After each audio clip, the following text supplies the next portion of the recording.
Un baile en el Panteón de Refugio, Zacatecas. En la ciudad de Zacatecas, allá por el año de 1860, cuando nuestro país era una gran función de teatro de horrorosas guerras entre liberales y conservadores, existía un capitán de nombre Augusto Pavón. Era un hombre joven de 29 años, tan atractivo como pocos, con el cabello rubio y los ojos intensamente azules. Era alto y esbelto, y sus movimientos y su manera de caminar dejaban un halo de superioridad ante los que lo contemplaban. Siempre llevaba el rostro perfectamente rasurado y su cabello limpio y arreglado. Él era un hombre especial. Augusto, con su belleza y pulcritud, había conquistado el corazón de muchas mujeres, y su carácter, digno de confianza, le había dado la estimación de sus amistades. Pero además, el joven debía su popularidad a la valentía que mostraba en sus hazañas. Amparo de la Felicidad era una joven preciosa, dueña del establecimiento de comida ubicado en la Plaza de la Loza, llamado también El Laberinto. La muchacha era linda como una princesa de ensueño, con una tez morena que atraía hasta el más huraño de los hombres. El establecimiento que regenteaba no era muy grande, pero tenía el tamaño adecuado para que por lo menos cupieran en él 4 mesas, cada una con asientos para 6 personas. Amparo cada mañana traía del portal de la fábrica flores para ponerlas en un jarrón a los pies de un Santo Cristo. Amparo cada mañana traía del portal de la fábrica flores para ponerlas en un jarrón a los pies de un Santo Cristo, de tosca escultura, que se encontraba en el costado derecho del establecimiento y del cual era ferviente devota. Frente a la puerta que daba acceso a la cocina, se encontraba un perico sobre una estaca. El animalito pasaba el día entero hablando cuanto podía y repitiendo los nombres de la gente que por ahí pasaba, que en su mayoría eran parroquianos. También había un gatito muy vago, de pelo color café y esponjoso, que pasaba largas horas dormido bajo las mesas de la fonda. Y también estaba Centinela, un perro con pelo sedoso y brillante, que siempre permanecía sentado a la entrada del establecimiento en espera de las caricias de los que ahí acudían a comer. Hay que decir que los clientes consentidos por la dueña eran el capitán Augusto Pavón y Juan Ponce, un empleado público. Este último era un gran pícaro y quizá de más edad que el capitán. Los dos personajes entablaron pronto una buena amistad, al punto de que nunca se veía uno sin el otro en ningún momento. El aprecio era tal que no se separaban en ninguna de sus actividades. Aunque los dos eran consentidos por la moza morena, su preferido era sin lugar a dudas el capitán. Sin embargo, ese era bastante inocente para las cuestiones del amor, y nunca se enteró de las pretensiones de la bella mujer, que no le quitaba los ojos de encima. Las sobremesas entre los dos amigos en ocasiones se prolongaban más de lo debido, hasta entrada la madrugada para ser exactos, pues solían disfrutar de amenas pláticas que provocaban risas entre quienes las compartían, ya fueran chistes, agudezas, hazañas, cuentos o canciones. La joven fondera se sumaba a la fiesta cantando, cosa que decían hacía como las diosas, y también lo hacía que poco a poco fue adquiriendo fama de ser una de las mejores cantantes de la región. Muchas veces, después de pasar un rato ameno en la fonda, los dos amigos dejaban el lugar para ir a los balcones de las chicas zacatecanas y entonarles canciones para enamorarlas, amenizando de esta manera las calles de la leal ciudad.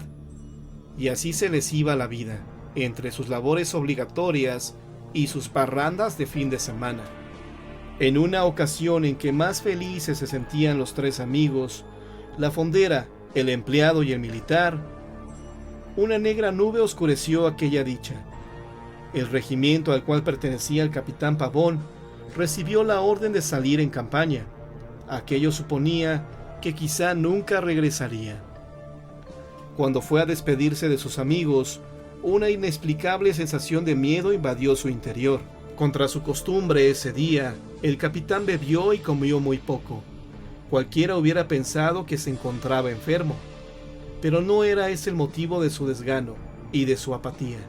Entre caricias y halagos, todos sus amigos le demostraron su afecto, y el capitán obviamente se dejó querer, pues apreciaba como un gran tesoro la amistad. Cuando hubo un poco de tranquilidad entre el barullo de la despedida, el capitán decidió encomendarle una tarea a Amparito. Le dijo: «Me he mandado a hacer un retrato. Te pido por favor que lo recojas y lo guardes. Supongo que cuando el cuadro esté terminado, yo no estaré aquí. Así que consérvalo, y en cuanto venga mi familia, te pido que se lo des a ella». Ante esta petición, Amparito asentía con la mejor de las atenciones para que no se le escapara ningún detalle. Por último, el capitán le pidió que le hiciera una cena de despedida que ofreciera a todos sus amigos antes de emprender su campaña. A Amparito esta noticia no dejó de dolerle, ya que seguía muy enamorada del capitán, pero también veía amenazado su negocio, ya que sus finanzas se vendrían abajo con su partida, pues él era quien llevaba a sus amigos a consumir licor y pasar largas veladas en el establecimiento, y quien pagaba siempre la elevada cuenta de todos, por supuesto, era el capitán. A las 9 de la noche, poco más o menos, Augusto se presentó en la fonda, seguido de Ponce y de varios oficiales de su mismo cuerpo, que junto con él debían salir en campaña, así como de algunos jóvenes de la crema y nata de la sociedad zacatecana. Al cruzar los umbrales del establecimiento, fueron saludados con las vivas notas de una marcha guerrera ejecutada por la mejor orquesta de la ciudad, mandada ahí por los amigos del capitán. Todos, con fraternidad, brindaron por la partida del militar. Cuando los humos del alcohol subieron a sus cabezas y la cordialidad y la alegría estaban en todo su apogeo, Amparito, en competencia con la orquesta, deleitaba a la concurrencia con las mejores canciones de su vasto repertorio. Los asistentes pidieron a coro al capitán que contara cierta aventura suya muy interesante, no conocida por muchos de los ahí presentes. El capitán accedió a la petición, y mientras contaba la anécdota, su amigo Ponce comenzó a burlarse del relato, dando lugar a rechiflas por parte del público. Ya en lo más candente de la conversación, el capitán, herido en su amor propio, dejó claro que nadie podía poner en duda su valor y que él era un hombre capaz de realizar la más temeraria de las empresas sin ayuda de nadie. Ponce, queriendo llevar la broma hasta sus últimas consecuencias, le propuso hacer una apuesta que consistía en que el primero en morir se encargaría de realizar un baile en el panteón, en honor del que quedara con vida, y que el fallecido iría por el amigo vivo para llevarlo al baile. Todos estaban tan animados con la propuesta que, para darlo por finalizado y con el ansia de saber el desenlace del relato, dijeron que era mejor que en vez de apuesta se hiciera un solemne juramento para llevar a cabo los propósitos de Ponce, y así terminaría el asunto en paz de Dios. Mientras, Amparito, en agonía de la apuesta, encendió un cirio y lo ofreció al Cristo que tenía colgado en la pared, y el capitán juró ante Dios con toda la mímica posible para darle más teatralidad a su juramento. En la tertulia la conmoción no se hizo esperar, pues los ahí presentes no se alegraron al escuchar a los dos bromistas. Al contrario, decidieron dar la media vuelta y abandonar el lugar, ya que más que placer, aquello les provocó miedo y turbación. Y así, poco a poco, el lugar quedó vacío. Solo ellos y Amparito, que colocó de nuevo al Cristo en su lugar. Después de 3 meses de la partida del capitán, una tarde, un soldado llegó hasta la fonda para llevarle la noticia a Amparito de que el capitán había muerto, explicándole a la bella mujer con lujo de detalles todo lo ocurrido con el fallecimiento del que había sido su gran amigo. Ante la noticia, Amparito sufrió terriblemente, como era de esperarse, pues para ella la noticia fue como recibir un jarro de agua helada. La pobre mujer estuvo muchos días llorando, y para honrar al capitán, decidió vestirse de riguroso luto. La familia Pavón, que hacía pocos días había llegado a radicar en Zacatecas, tomó empeño en traer los restos del infortunado capitán, y una vez que fueron transportados a la ciudad, les dieron cristiana sepultura, como todo buen hombre se merece, en el Panteón de Refugio, después de que sus compañeros de armas le hubieran rendido los honores de ordenanza. Juan Ponce no se encontraba en la ciudad cuando llegó la noticia, así que tardó demasiado en enterarse del fallecimiento de su amigo, pues una semana después de que el capitán se fuera, partió a otra ciudad para realizar un trabajo que le habían encargado. El motivo que lo trajo de regreso a la ciudad fue que pronto se festejaría el día de San Juan, y Ponce volvió a la región para celebrarlo con sus amigos, quienes ya lo esperaban con gran emoción y cariño. Después de haber dado rienda suelta a la bebida, a las risas, a la emoción y a la música, los amigos se retiraron de la casa de Juan Ponce, no sin antes recibir, por parte del recién llegado, una invitación para que volvieran al otro día. Al otro día, al punto de las 11 de la mañana, Ponce apareció en la fonda, justo en el momento en el que un hombre que portaba el retrato del capitán se había parado en la puerta. Le había sido encargado entregárselo a Amparito, para que posteriormente ella se lo hiciera llegar a los familiares del fallecido. Entonces Amparito le dio la noticia a Ponce, quien se puso muy triste, pues jamás hubiera imaginado el final de tan valeroso hombre. La mujer le recordó la promesa que juntos habían hecho previa a su muerte. Juan no se hizo para atrás, de modo que levantó una copa de vino en honor de su amigo, y ante el retrato juró que no dejaría de cumplir su promesa. Por último, terminó su discurso invitándolo a su casa, a la fiesta preparada para esa noche en la que rendiría homenaje al juramento que hizo. Esa noche la casa de Juan se encontraba llena de invitados, quienes platicaban animosamente antes de comer. Cuando se dirigían a la mesa, la criada avisó a Juan que lo buscaban en la calle.